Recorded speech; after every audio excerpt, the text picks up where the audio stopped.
Salut, c'est Anthony, alors bienvenue dans cette nouvelle vidéo, j'espère que ça va bien.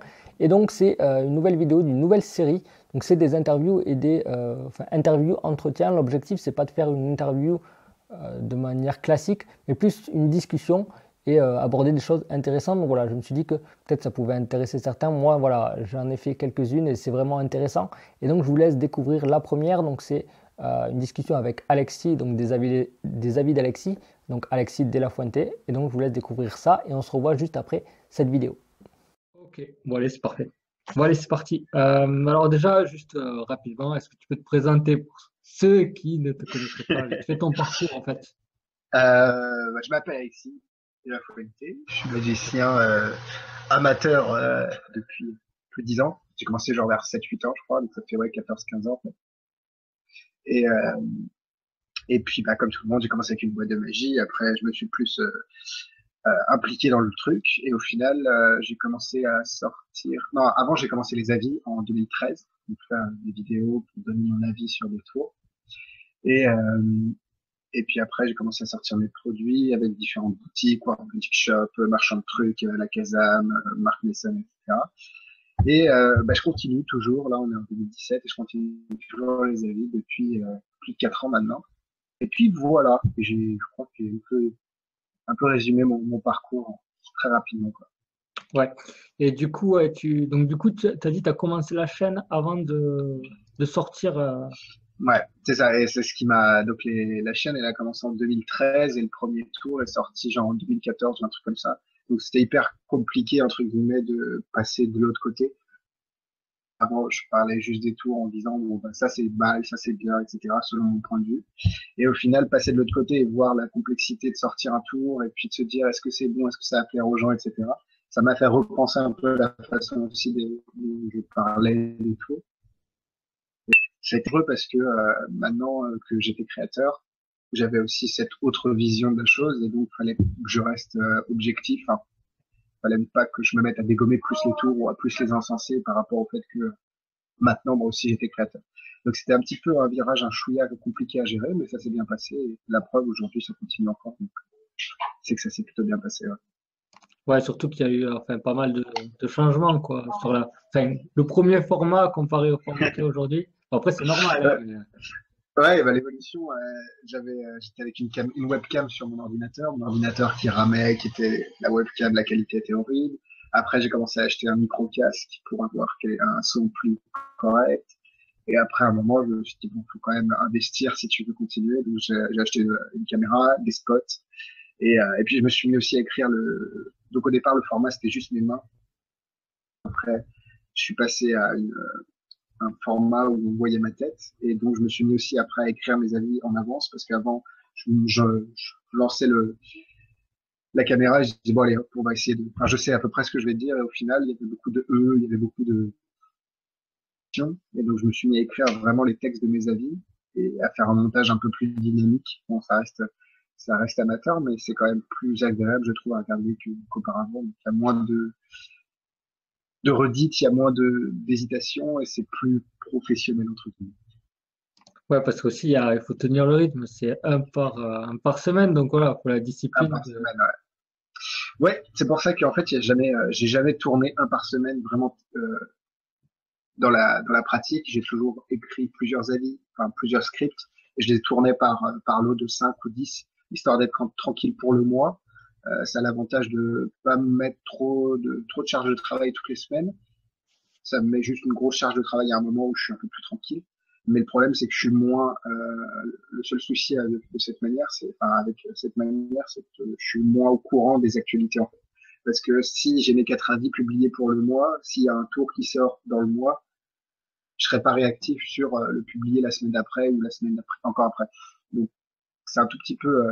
Il y a tout juste ce problème-là, mais de toute façon, il y a toujours les phases de test qui prennent 2 à 3 semaines. Donc je peux jamais être réactif au possible sur des tours qui viennent juste de sortir. C'est pour ça que je fais des lives sur Facebook pour donner mes premières senties sur les tours que j'ai reçus. Mais ça reste que du premier ressenti. Après, il faut passer au test, etc. Donc, j'essaie de mixer un peu les deux pour tenir au courant les gens des nouveautés, parce qu'évidemment, les nouveautés, c'est ce qui me plaît beaucoup en magie. Plus de leur faire découvrir des tours dont ils n'avaient pas peut-être connaissance avant, avec les avis chaque vendredi. Ouais, parce que bon après, c'est sûr que c'est pas réactif. Bon, déjà, comme tu as dit, il y a le test. Et en plus de ça, ben, ça permet entre guillemets aux gens d'attendre aussi, d'éviter Ouais, de voilà, se précipiter dessus. Et c'est après de ça. Ouais, c'est le conseil que je donne aux gens. Après, il y a des fois, c'est pas mal de se précipiter pour des tours comme là, Tarantula 2 que je suis en train de tester. Il est en rupture. Donc, c'est sûr que les gens, bah, s'ils le voulaient et que c'est très bon comme tour, je pensais pas que ça allait être aussi bon. Et le problème, c'est que j'aurais jamais recommandé aux gens sans l'avoir moi-même. Le problème, c'est que quand je l'ai reçu, bah, il était en rupture. Donc, c'est aussi de jouer entre ça. Entre le fait que les tours sortent rapidement, mais qu'il faut pas se précipiter. Et le conseil que je peux donner, ouais, c'est jamais se précipiter sur un tour, jamais le précommander et toujours attendre les premiers retours parce que même si c'est le meilleur tour de la Terre, la précommande, elle sera, enfin, t'as plus souvent des chances, t'as plus souvent la possibilité de te planter sur une précommande avec un tour de merde plutôt que d'avoir vraiment un tour potable, etc. Donc ouais, la précommande, j'encourage pas ça, quoi. ouais, après enfin, la précommande, c'est bien quand tu es de la position du créateur ou que c'est pas forcément les grosses boîtes, hein.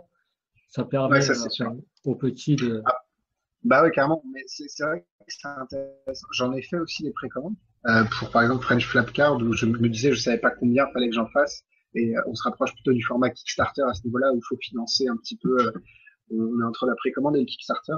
Mais quand on connaît le créateur et que le créateur est assez ouvert, comme tu peux l'être quand tu fais des précommandes, ou comme Jordan peut l'être, ou etc., on risque à ce niveau-là. Mais quand c'est des grosses boîtes, genre Murphy, Soundsmind, etc., ou qui ont aucun intérêt à faire une précommande à part hyper le produit, genre Gaël Messica, il avait aucune, enfin, il a une notoriété qui est plus à faire.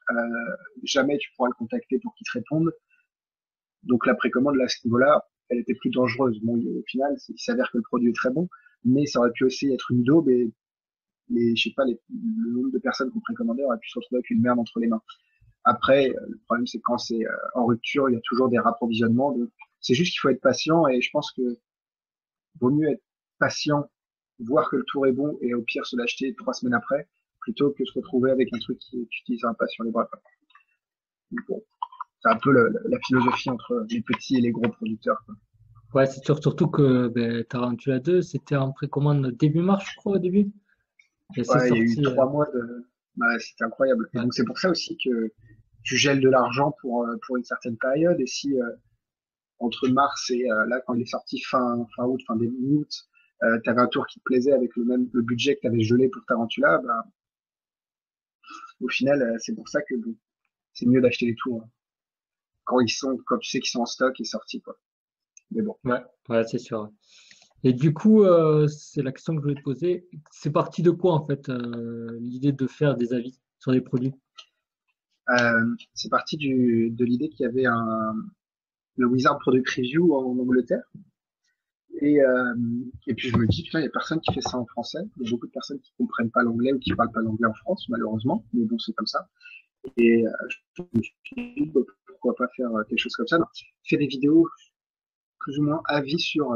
Il y avait le JOL Small Plus Wallet, il y avait le F1 Micro Wallet, il y avait la TUC de Tango. J'avais fait des vidéos comme ça il y a bien avant le début vraiment des avis. Et puis, il y a eu le Magazine qui s'est créé, plus proche de Wizard Product Review à 2 personnes, sans trop de montage et sans trop avec 4 tours à chaque fois. Et je voulais quelque chose de plus unitaire, en fait. Je voulais vraiment parler d'un tour pendant 5-10 minutes et donner mon ressenti dessus. Donc, j'ai commencé comme ça. Et puis, au final, même s'il y a eu une pause, je crois, à un moment des avis, j'ai jamais tellement arrêté. Et puis, bah, la preuve aujourd'hui, je suis en train de parler avec toi, c'est grâce à ça. Si j'avais pas eu les avis, je serais pas là. J'ai des conférences, bah, ce serait sans les avis, il y aurait pas ça. J'ai rencontré des personnes de ouf, sans les avis, il y aurait pas ça. Enfin, c'est vraiment, je pensais pas que ça allait faire, me provoquer autant de choses dans la vie, en fait, hein. Juste se filmer dans sa chambre et donner son avis sur un produit. Je pensais pas que ça allait me faire rencontrer autant de personnes et me faire participer à autant de choses. Donc c'est vraiment une super expérience et c'est pour ça que je vais essayer de continuer un maximum, jusque on sait pas encore, on verra. Ah ouais, c'est cool. C'est cool, surtout qu'en plus, ouais, il y avait le Magazine, ça s'est un peu arrêté. Enfin, bon, ici, ils ont refait un petit peu. Après, ce qui est bien aussi, leur format, c'était qu'il y avait deux personnes. Donc, ça, des fois, au début, en fait, ça donnait deux avis différents qui Ouais, pouvaient arriver. Ça, c'était intéressant. Mais ouais. C'est vrai que Ouais, parce que maintenant, je tu es le procrastine. seul à être régulier. C'est Euh, ça. Bah, c'est ce que je m'étais imposé depuis le départ. En fait, si enfin, je me suis dit, pour avoir une certaine audience et pour avoir un impact et une légitimité, fallait être régulier. Et parce que les gens, un truc qui sort tous les 36 du mois, t'es jamais prévenu quand ça sort et t'attends le prochain épisode, tu sais jamais quand il va sortir. C'est moins, t'as une audience moins comment dire, fidèle en fait, même si les gens t'aiment toujours autant. C'est c'est vrai que le faire toutes les semaines, tu as un rendez-vous qui est fixé et les gens attendent, donc ça aide. Après, moi je suis étudiant et je peux pas comparer du tout ma situation à Calix et Chacun qui travaillent tous les deux. Je pense que quand j'aurai un boulot, ce sera beaucoup moins marrant de tourner les avis. Là, en études, il y a la place, quoi, il y a le temps.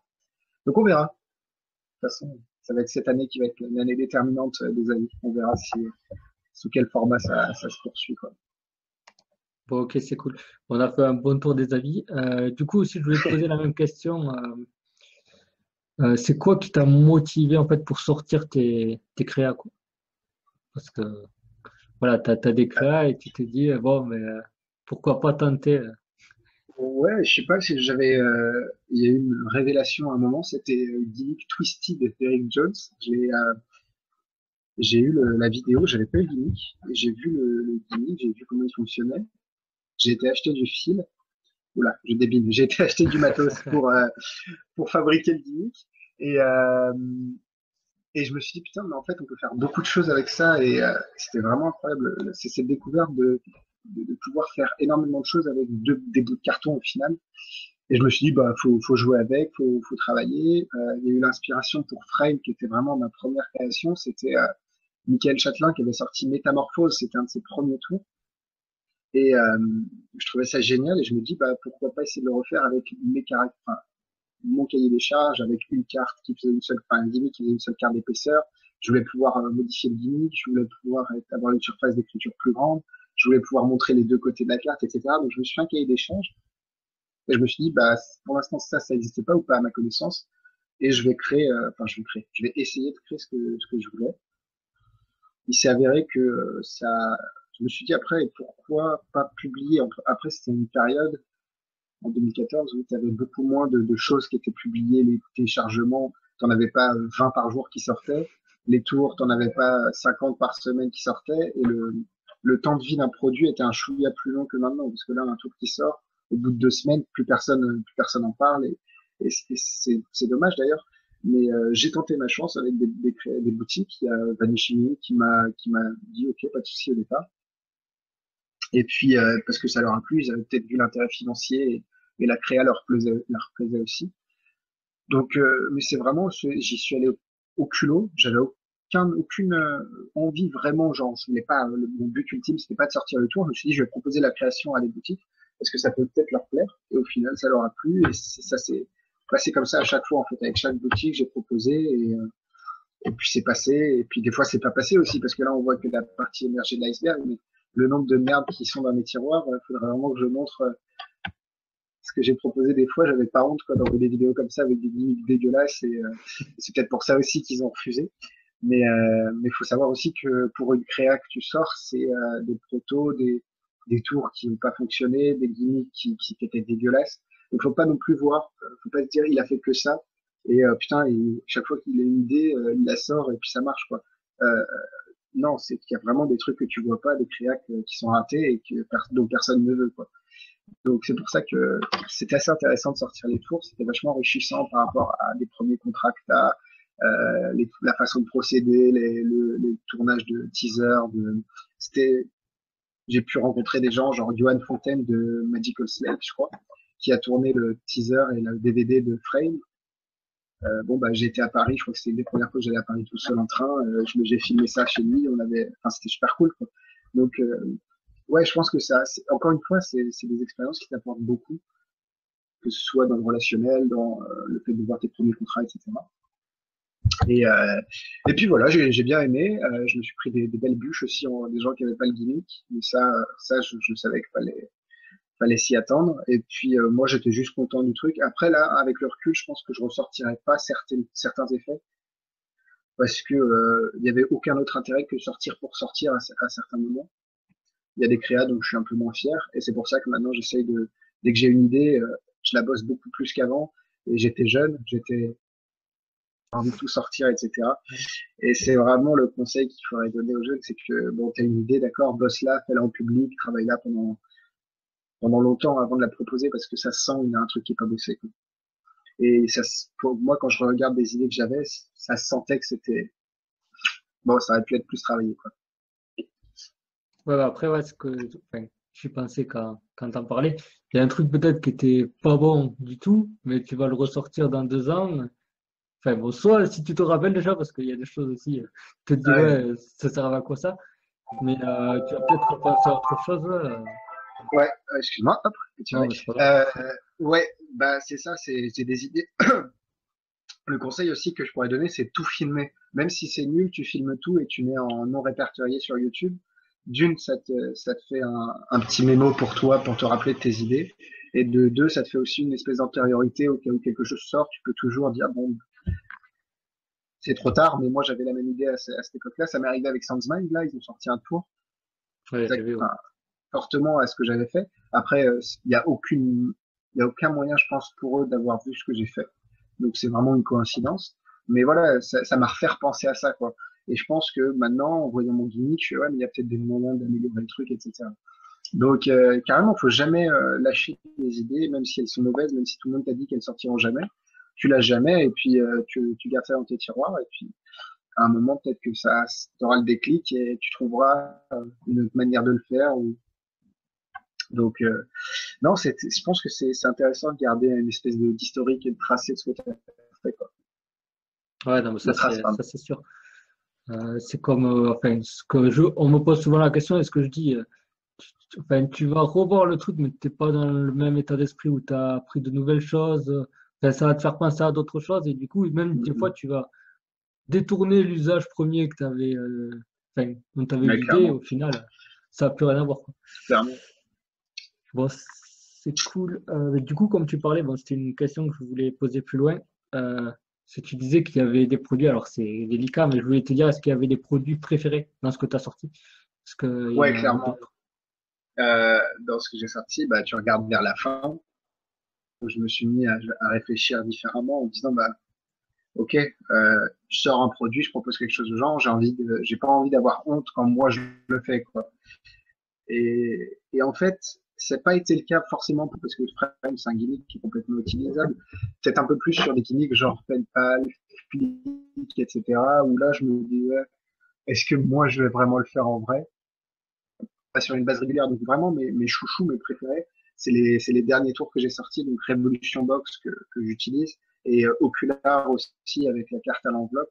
C'est vraiment les deux que mon cahier des charges personnel en tant que magicien amateur il est respecté et je pourrais avoir ces gimmicks sur moi tout le temps, quoi. Et c'est d'ailleurs le cas. Donc c'est pour ça que maintenant, quand je vais sortir une idée, je me dis, est-ce que je pourrais l'utiliser vraiment à chaque fois que je fais un effet Presta ou entre amis, etc. Et c'est vraiment dans cette optique-là que je vais dire si oui ou non des effets vont sortir ou si je vais les proposer à des boutiques, quoi. Mais ouais, comme pour répondre à ta question, Ocular et Revolution Box, c'est vraiment les deux gros que je Chouchou. préfère parmi ce que j'ai fait. Ouais, mes chouchous. Ouais. Ouais, du coup, là, on parlait de tes produits. Alors c'est une question toujours compliquée parce qu'il y a plein de choses qui sortent, il y a plein de numéros ou de tours. Est-ce qu'il y a des numéros, enfin, que tu as vu ou des tours qui t'ont marqué, enfin, que ce soit au départ ou maintenant? Enfin, Ah, excuse-moi, ça a coupé. est-ce que vraiment il y a des tours ou des numéros qui t'ont vraiment marqué, quoi, plus que d'autres? Ouais, plus que bah, moi, ce qui m'a marqué au tout début que j'ai commencé, c'est le gimmick le gimmick. Putain, tu vois, je suis tellement formaté à parler de gimmick. Le DVD de Bernard Ellis, le tout premier, c'était le tout premier que j'ai acheté à Paris avec mes grands-parents. Et c'est ça qui m'a fait démarrer la magie quand j'étais petit. Donc ça, c'est vraiment, et je fais encore deux, trois tours du DVD avec un paquet de cartes aujourd'hui. Donc c'est vraiment que ça m'a marqué et que ça a un peu mon expérience dans les cartes. Après, en effet que je fais souvent, il y a toujours un effet de torsion de pièce, parce que depuis que j'ai eu le Quantum Bender de John T. Sheet, ça a vraiment... enfin, je voulais faire de la torsion de pièce parce que ça laisse un souvenir un peu impossible aux gens. Et au final, là, j'ai remplacé par le X-Bender, qui est beaucoup plus simple à utiliser, je trouve. Donc, toujours une torsion de pièce. J'ai essayé Coinvex, j'ai essayé Quantum Bender, j'ai essayé X-Bender. Donc là, c'est vraiment le X-Bender qui est dans ma poche tout le temps, enfin, dans ma sacoche. Euh, après, en gimmick de cartes, Twisted, c'est quelque chose que j'ai dans tous mes jeux. Je me fabrique dans tous les deux possibles. J'ai toujours 10 cartes de rechange au cas où il pète ou au cas où j'ouvre un nouveau jeu et je veux que les cartes correspondent. Donc ça, c'est vraiment quelque chose que j'ai beaucoup utilisé. Et puis double cross aussi, c'est un peu mon chouchou sur un tour qui ni carte ni torsion de pièce, il faut vraiment que j'ai un téléphone. Et, qui me permet de faire des effets juste avec un Sharpie et de l'encre. Et j'aime beaucoup l'aspect du tour qui est juste, bon, bah, j'ai un stylo, on va essayer de faire quelque chose avec, alors qu'évidemment, t'avais tout prévu. Et cet aspect impromptu avec double cross qui est super intéressant. Donc, c'est vraiment les gros. Mais en fait, je fais pas beaucoup de. Bizarre de dire ça, hein, un peu comment dire, paradoxal, mais vu que enfin, je fais pas beaucoup de tours avec gimmick, j'ai un jeu de cartes, j'ai Twisted, et puis on y va quoi. Après, évidemment, j'ai double cross à côté, j'ai peut-être un tour de petits paquets, et puis au final, j'utilise majoritairement un jeu de cartes. Donc les centaines de produits que j'ai pu voir là, qui sont sur mon bureau à attendre d'être reviewés, c'est pas forcément tous. Et si sur 5 que je reçois, j'en utilise 2, bah c'est déjà énorme, quoi. Donc faut aussi faire la part des choses en se disant je vais pas me balader avec 2 caisses de matos et obligé de retourner dans ma caisse en disant attends je vais te sortir ce jeu de cartes là, etc. Ouais. Donc c'est pour ça que ça puisse paraître aussi paradoxal que ça puisse paraître que j'utilise pas énormément de gimmicks. Ah, moi, je le dis aussi, enfin, parce qu'il y en a aussi qui me posent des questions. Je dis, ouais, c'est un peu, oui, paradoxal, même pour un créateur. C'est que moi, je fais souvent, parce que si c'est un public lambda, je leur fais vraiment, on a l'impression que j'ai démarré la magie il y a 2 semaines, quoi. Je fais un peu de tout. C'est ça, Et voilà, c'est c'est ça. efficace, ou alors improviser avec un jeu qui est pas préparé, voilà, que tu peux Ouais, bien emprunter. sûr. Et c'est ça, en fait, que ben, j'ai fait un virage. Au début, j'étais plus sur la magie magicienne, entre guillemets, et j'ai basculé sur Mais un puis peu c'est plus plus. pratique aussi quand tu fais des prestages, j'imagine. Moi, c'était pas le cas, donc je peux me Là, est-ce- d'avoir ça, ma ça coupe là. sacoche à côté de moi quand je fais des tours, on est à table dans l'apéro avec les copains.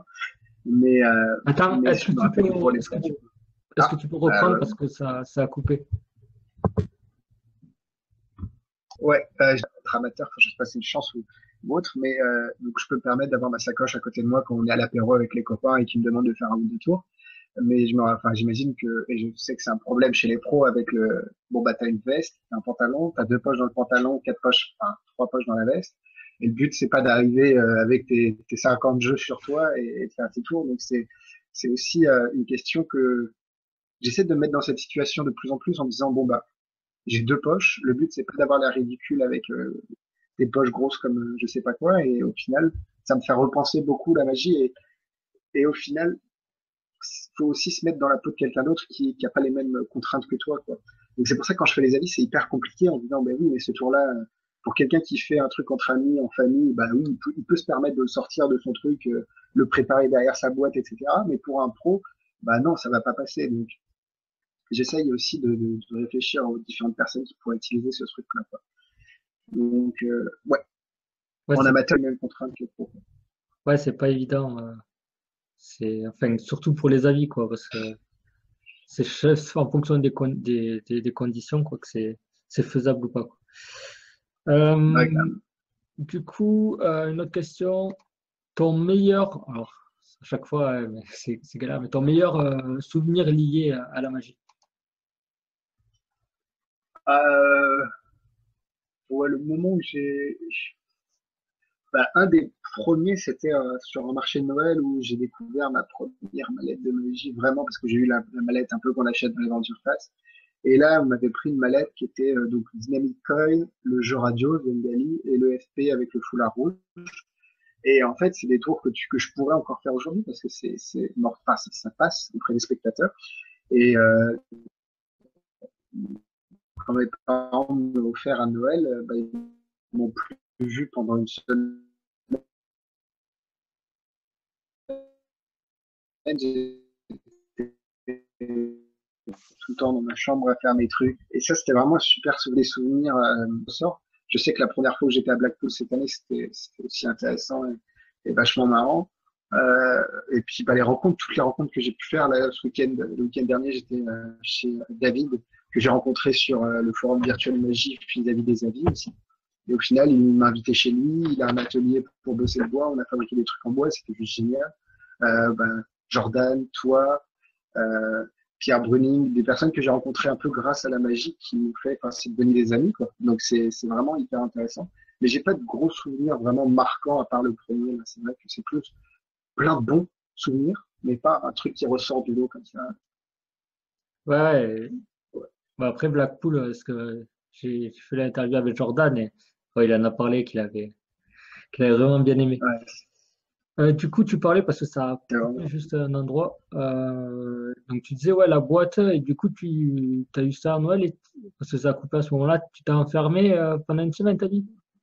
Ouais, c'est Euh, ça. Je devais avoir 10 ans, une dizaine d'années, et puis Dynamic Coin, je me rappelle plus que le mot, fallait le roder parce que bon, évidemment, quand il est short, il est pas, les pièces apparaissent pas directement, faut le travailler et tout le bordel. Donc c'était vraiment marrant. Pareil, le FP, moi j'étais fou quoi. C'était incroyable. Au final, le FP, je l'utilise toujours, mais pour autre chose. Et, euh, et donc, ouais, c'était vraiment un super moment d'avoir des vrais tours entre guillemets parce que c'est vrai que maintenant quand on me demande des gens qui me demandent ouais j'ai des enfants je veux leur acheter une boîte de magie je leur déconseille de ouf d'aller dans les grandes surfaces et acheter les boîtes où il y a écrit 3500 tours si t'en as un ou deux dans une boîte c'est pas la quantité qui prône quoi donc c'est sûr que vaut mieux s'acheter un truc avec une mallette avec 3 bons tours à l'intérieur plutôt que 3500 et t'en feras pas un seul quoi. ouais, moi, j'ai été surpris parce qu'aussi, voilà, il y a ces boîtes où il y a, voilà, au taquet de tour, les notices elles sont traduites à l'arrache, tu comparerais. Et mais en fait, moi, mes cousines, parce qu'enfin, bon, dans ma famille, ils se sont mis un petit peu tous. Et elles ont eu une boîte et j'ai été surpris parce que dedans, il y avait bon, les gobelets. Bon, Ouais. ça, c'est un petit peu classique. Il y avait les Delight, il y avait du FI, Ah ouais, il y avait une carte avec un flap. Enfin, putain. je crois que c'est le stylo à travers la carte. Le coin déchiré raccommodé aussi, pareil. Et j'ai été vraiment surpris et je me suis dit, ouais, Putain. Ça évolue. ouais, ouais, ça change, ça change. Parce que moi, j'avais les Ben vieilles après, boîtes en voilà. plastique et tout. Ouais, Ah c'est ouais. pas du tout. Ouais, Après, c'est. souvent, Ouais. tout le monde dit qu'ils ont eu une boîte. Enfin, moi, je sais que je n'ai pas eu, mais c'est vrai que c'est vraiment beaucoup de personnes à commencer avec ça. Ouais, c'est Au ça. moins, Mais ça fait un tri. au final, je pense que beaucoup d'enfants ont eu tout le monde ne s'est pas dit à la magie après. Bon, c'est quand même, faut avoir un certain intérêt derrière. Même. Ouais, voilà, c'est ça. Donc voilà pour la première partie de l'interview. Donc j'espère que ça vous a plu. Dans quelques jours, vous aurez accès à la deuxième partie. L'objectif, ça a été pour moi de diviser cet entretien en deux parties parce que sinon c'était trop long. Donc voilà, dans quelques jours, vous allez avoir accès à la partie 2. En attendant, n'hésitez pas à me dire si vous avez aimé ce genre de vidéo, si vous voulez que je continue. Donc mettez un pouce bleu juste en dessous de cette vidéo. Mettez aussi les commentaires pour me dire si ça vous intéresse, si je dois continuer, s'il y a des choses à changer. Et aussi, n'hésitez pas à vous abonner à la chaîne parce que voilà, comme ça je saurai que ça intéresse du monde et toutes les vidéos, je rajouterai des vidéos au fur et à mesure. Voilà, n'hésitez pas à vous abonner à la chaîne et vous serez aussi tenu au courant des nouvelles vidéos. N'hésitez pas non plus à partager à vos amis magiciens. Moi, je vous dis à bientôt pour la prochaine vidéo. Ciao!